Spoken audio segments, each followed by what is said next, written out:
Hi everyone, I'm Moya Hinojosa, and this is the first video for my talk entitled Existence and Index of Rotational Free Boundary Minimal Hypersurfaces in the Spatial Space. So, to start now, we are going to focus on the several parts of the titles. First, we are going to start with the minimal part. And I'm going to remind you this theorem. This is the first variation of the area functional. So we are going to start with a surface sigma in a three manifold M, and with X that is going to be a compactly sparted smooth vector field on sigma. Call F the variation of sigma and construct here the derivative of the area functional.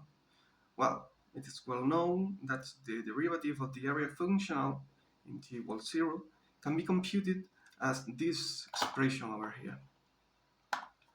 So, if we want to look for critical points of the area functional, we must ask for the surface to be minimal. This is if the manifold in which we are working in is a manifold without boundary. What happens, like it's going to happen in our examples, is the manifold in which we are working, it's a manifold with boundary. Well, if we do the computations, we can conclude that the derivative of the area functional is exactly this expression over here, which adds now this integral of over the boundary. And we are working here with this eta is the unit conormal vector pointing outwards, sigma along its boundary. Okay, so if we now are trying to look for critical points of the area function, we must look for not also minimal surfaces, but also for free boundary minimal surfaces. That is, the surfaces we are looking for are going to hit the boundary of the manifold in an orthogonal way. Let's now focus on the spatial space, which is the space in which we are working on this first video. Okay, so for dimension n greater or equal than 3, we are going to consider this domain. And this domain is Rn without a ball is centered at the origin of radius r sub 0. Okay, so we are working just in Rn without a ball centered at the origin. And this R, it's going to be computed at this quantity over here. This quantity has a constant m greater than 0, which is going to represent in the physical interpretation of the spatial space the mass of a static black hole. Since this is a spatial space, is a well-known model for the static black holes. And we are going to fix a conformal metric. This conformal metric has this expression. This is the Euclidean metric, and we have now this conformal factor, which depends on the dimension, also from the distance of the points we are considering, and from this constant m. Okay, since we are now working with conformal metrics, it is useful to have this relation between a metric and a conformal one. So if we start with a Riemannian manifold and h a differentiable function so that the conformal metric is written as this expression over here, we have these 8 relations which are going to be useful to relate these several things between the conformal metric and the non-conformal metric. So for example, the first one relates the Levi-Civita connection between our conformal metric and the starter one. We also have relation for everything, for the gradient, the Hessian, the divergence, Laplacian, And for us, it's going to be very useful in the second video of this talk, this relation between the Gaussian curvature, if we are working in dimension 2, also this relation about the scalar curvature, which is represented here with the letter rho. And we are going to focus, since this is going to be the key for proving the existence of these surfaces what we are going to construct now, we're going to focus on this relation 8. Okay, let's prove now property number 8, in which we're relating the principal curvatures between a metric and a conformal one. So we have sigma is a hypersurface in a manifold. We want to prove this relation between the principal curvatures.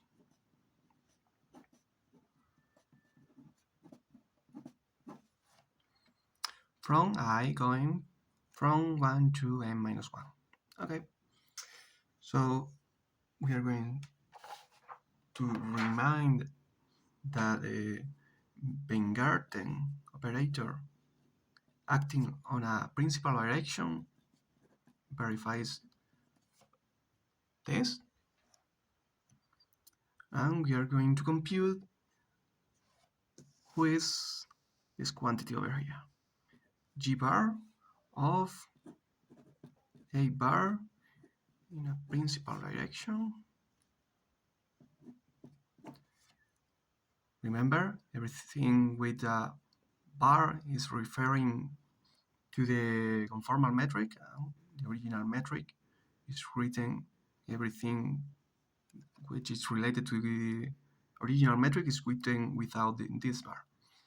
Okay, if we do this computation over here, we get the principal curvatures with respect to the conformal metric, but with a factor a to the power of h.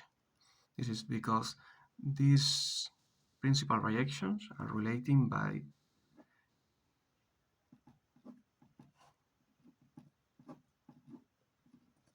this expression. Okay, let's follow this computation. Now it is well known that we can compute this as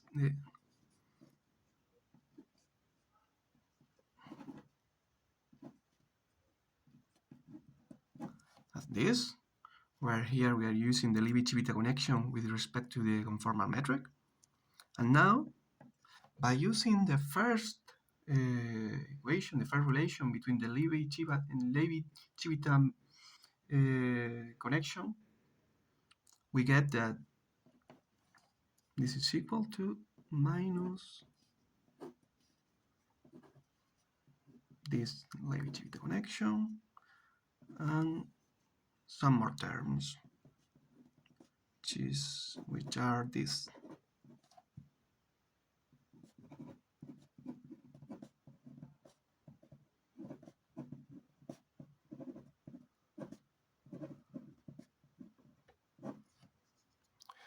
We got here two terms that are going to vanish because we are multiplying by this vector. So these are this one and also this one.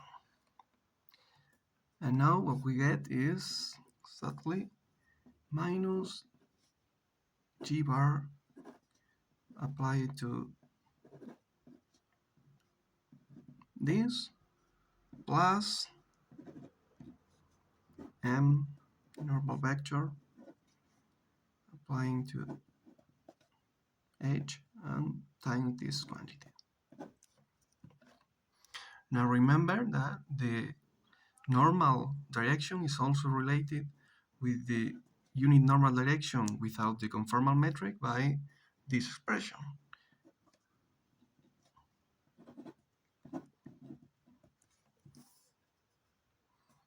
And so what we get here is exactly what we want. This is the principal curvature k sub I, but this bar over here produces a to the power of minus h, and now we have also here minus e to the power of minus h, and without the bar applied to it h. And now we also have to multiply this quantity because we are using the conformal metric by e to the power of 2h. Just by cancel this e to the power of 2h, we have the property number 8. Let's now show the main results in this first video. So for dimension 3, what we are going to have is that we were considering the partial space of dimension 3, then for each t sub 0 in 0R, there exists a proper rotationally symmetric free boundary minimal surface in the spatial space that is going to meet orthogonally to this ball we are removing to create the spatial space, just as the height t0. This is the geometric interpretation of this t0. And the height of these surfaces we are creating, this sigma t0, with respect to the x3 equals 0 plane, is unbounded. These surfaces are going to be also non-totally geodesic. This is going to be this. For dimension 4 or higher, what we are going to have is the same result, existence of proper non-totally geodesic rotationally symmetric free boundary minimal surfaces. But the height with respect to the xn equals 0 plane is now bounded by this quantity h0, that we are going to see how we reach this quantity. Moreover, the surfaces sigma t0 are going to approach this other surface sigma 0, that is a flat plane without a ball removing at the origin, as the height t0 goes to 0. How are we going to prove this result? Well, first consider a smooth function x that is going to be used to construct this curve beta, which we are going to rotate in order to create a parameterization of a rotationally symmetric surface in the spatial space. This parameterization is given by this expression here. Next, we will consider this normal direction here, and it is well known that if we are in a revolution surface, then the principal curvatures are given by these expressions. The first curvature is different from the rest of the principal curvatures and is given by this expression, and the rest of the curvature are given by this other one expression. So we are using here the letter x to refer always to this function, and we are going to write with x and an arrow to the points in the spatial space. Next, we will apply this relation that we have just proven and remind you that this n of h is the gradient of h times the normal direction. Since here this function h can be written as a function of the modulus, the square of the modulus of a point in the spatial space, taking gradients, we get this expression over here that we can substitute in this expression 2 in order to get to this other expression. And we have now n-1 equation that we can add together, and we can now impose that the surfaces we want to create is going to be minimal. So if we add these principal curvatures, we get 0, and adding these terms together give us this expression right here. This is the mean curvature computed with the Euclidean space and with the Euclidean metric. Well, with this expression in mind, let's now focus on computing these other terms. The first term is this, the position vector times the normal direction. If we take a point that is a point in the surfaces we are creating, this point is of the form, this form. Well, this form. So if we multiply this vector with the normal direction that we have just chosen, we get this expression right here. And now, using the expression for the principal curvatures, we can rewrite the previous equation as this one. I have just substituted these values. And what we have is now an ODE, a second order ODE, that gives us the information of being minimal and being rotationally symmetric. So we find solutions to this equation 6. We get the surfaces that are going to be minimal and rotationally symmetric. We are going to compute a little bit more, and since U can be written using the conformal factor I have just shown in the previous slices as this quantity over here, we can take derivatives and express this quantity with this expression. Here I'm using that the square of the modulus of a point in the surface can be written as the square of the function x times the square of the point. So I can rewrite the equation 6 in the previous slides as this equation now 8, in which we have a letter he that is going to be given by this expression over here. I have just used this as he in order to have the a clearer expression. We now add the condition of being free boundary. So we have to add two new equations. This first one is going to ensure that the surface we are creating starts just in a point where you are in the sphere which you have to remove to create the Barthes space. So you are starting just in this ball. And the second one tell us that our surfaces are going to hit orthogonally to this ball. So the conclusion is that 9, this system, give us the condition of being minimal, being rotationally symmetric, and being free boundary. And we want to find solutions that are going to be defined for all time in order to find our surfaces. To do this, we are going to need two previous results. The first result is going to tell us that if T0 T star is the maximal interval of existence of x, then the function x goes to infinity as t goes to T star.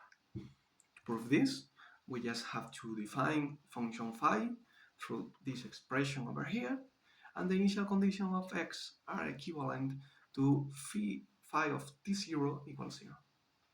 Taking derivatives, we have that the derivative of this function is written through this expression over here that can be bounded by this other expression, where all the terms here are going to be positive or 0. This term is positive.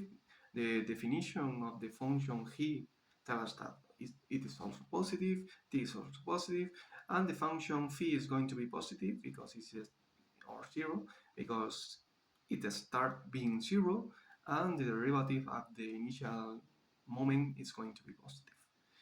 We end up by concluding that the derivative of the function phi is always positive and the function phi itself is greater or equal than 0. So,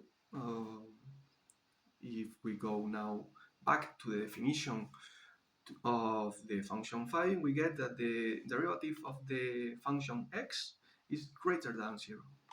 So we have that either the limits of x is a constant as t approaches t start, or x diverges as t goes to t start.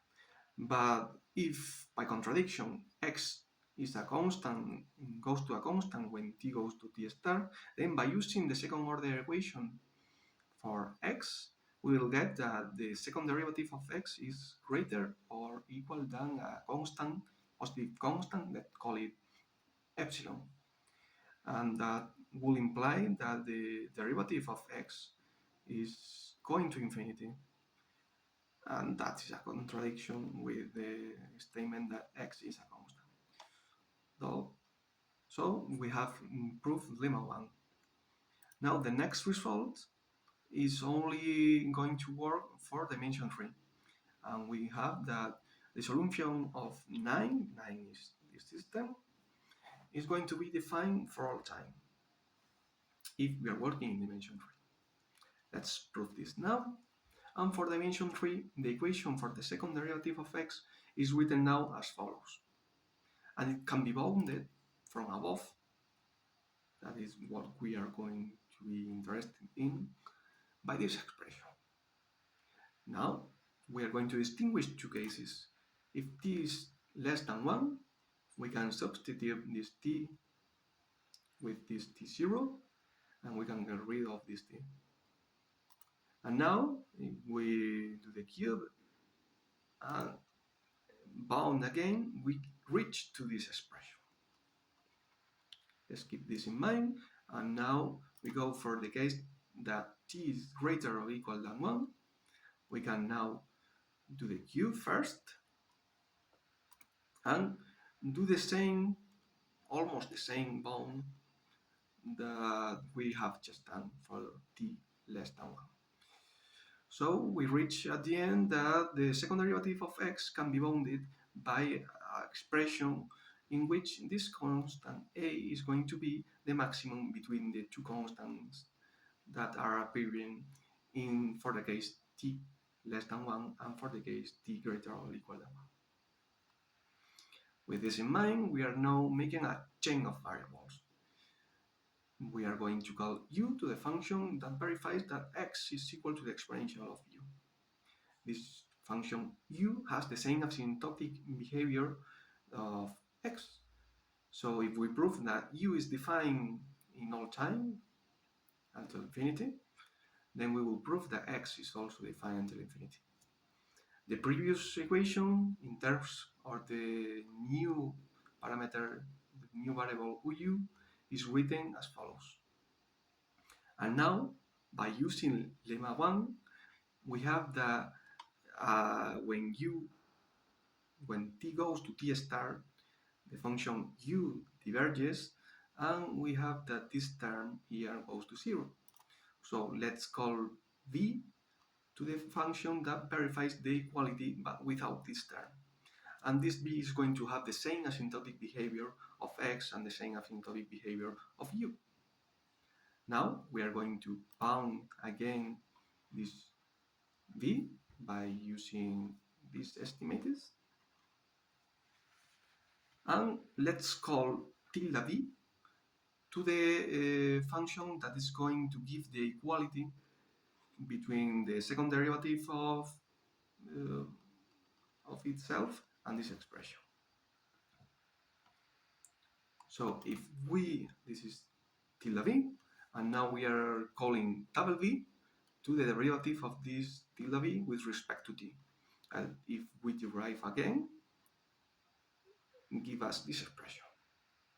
And with this double v, we can rewrite the previous equation for v tilde as this. And now this is important because we can solve exactly this equation for double v. And we get that double v is either constant or this tangent function. So if we go back for the function v tilde, what we get, v tilde is going to have the same asymptotic behavior of b, u, and x. We have that v tilde, the derivative of v tilde, is going to reach a constant value when t goes to t star. And that is a contradiction unless you have that t start is infinity. So we have proven this term. You may have noticed that if this constant c1 is equal to pi over 2, then what I have said is false. Well, if this constant is pi over 2 or something like that, then the function double v goes to infinity and this exponential goes to 0, and we have the tangent of pi over 2 would explode. What can we do in this situation? This constant c1 can be computed using the initial conditions, and it turns out to be a function that depends on the constant a. So if in the first moment that the constant a appears, we substitute this constant a by making a little perturbation, we can ensure that this constant c1 is never going to be a point in which in the tangent is not defined. Let's prove now our main results. That is written here again, the two results just written in one.